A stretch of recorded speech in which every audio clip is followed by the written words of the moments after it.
So guys, before I go further into architecture or any practicals, I want you to be very comfortable and familiar with the basic terminologies used in Airflow, as I will be using them throughout the course. So it's better I explain them in detail at the start itself. The first key concept is DAG, full form Directed Acyclic Graph. Actually, Apache Airflow is all about DAGs only. If you have worked in any big data technology, you would already know what a DAG is, but for others, here is the explanation. A DAG is a unidirectional acyclic graph connecting the edges, where each node in the graph is a task and edges define dependencies among us tasks. The graph is enforced to be acyclic so that there are no circular dependencies or loops that can cause infinite execution loops. Suppose this is a directed graph, then for this graph to be a directed acyclic graph, there should not be any cyclic dependency in it. Means there should be no such case in which any node 1 is going to node 2 and node 2 is coming back to node 1. If this happens, then it means it is a cycle or a loop and that graph is not acyclic. In this graph you can see there is no such case where two nodes are in cycle. See, if you have to reach to node 8 from node 1, then this is the path. Node 1 to node 5 to node 7 and finally reach node 8. But there would be no such route which can lead us back to node 1 from node 8. In fact, you can pick any two nodes in this graph and you won't find a reverse route between those two nodes. Talking about DAG in context with Airflow, a DAG is a collection of all the tasks you want to run and it is organized in a way that it reflects their relationships and dependencies.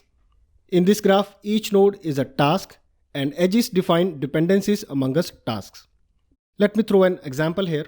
Let's assume we have a scenario where we have to calculate the total number of marks obtained by John and Kelly from this input file. To do so, our pipeline, or you can say the series of tasks, would look like this. Read the input data set. From it, filter all the records of John, filter all the records of Kelly, then do a group by and last total of their marks, right? Let me assign each of these steps with some task numbers.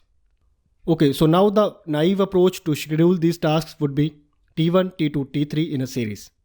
Here you have made each task dependent on the previous one. T2 would wait for T1 to complete, T3 would wait for T2 to complete. But if you analyze your use case deeply and make your graph like this, then starting from filter operation, we can parallelly perform these two pipelines. T2, T3 and their corresponding child tasks are independent. So why not, after reading the dataset, we run these two pipelines parallelly? It will save our processing time, and moreover, if one branch fails, it would not affect the other branch and we can get the output from it. This is a good thought and this is exactly what DAG does. Converting our pipeline as a DAG of tasks provides us the way to parallelize them in an efficient manner. With the help of DAG, it can be decided what all tasks can be run in parallel and what all tasks should be run in a sequence, and then we can execute them accordingly.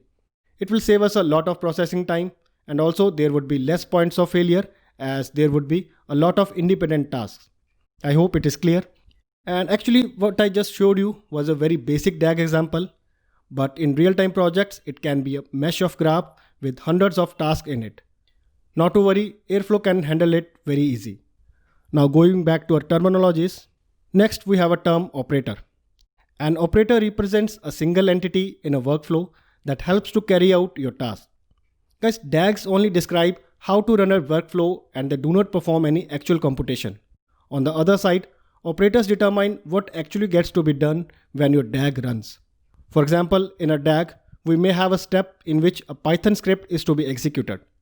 To execute it, we have a separate Python operator which will actually instruct that script to run. Same like this, for each of the different operation type, we have a corresponding operator. So in a nutshell, you can understand an operator to be a dedicated task that will perform only a single assignment, like running a bash command, executing a Python function, or any other step in a DAG. You're going to see a lot many operators in practicals throughout this course. Okay, and we are using a term task again and again. Let's discuss a little about task. Guys, once an operator is instantiated, it is referred to as a task. Task is something on which the worker works upon. After an operator instantiates any script or operation and is assigned to some worker, it is referred to as a task. Next term is workflow. Workflow is a sequence of tasks arranged in a control dependency.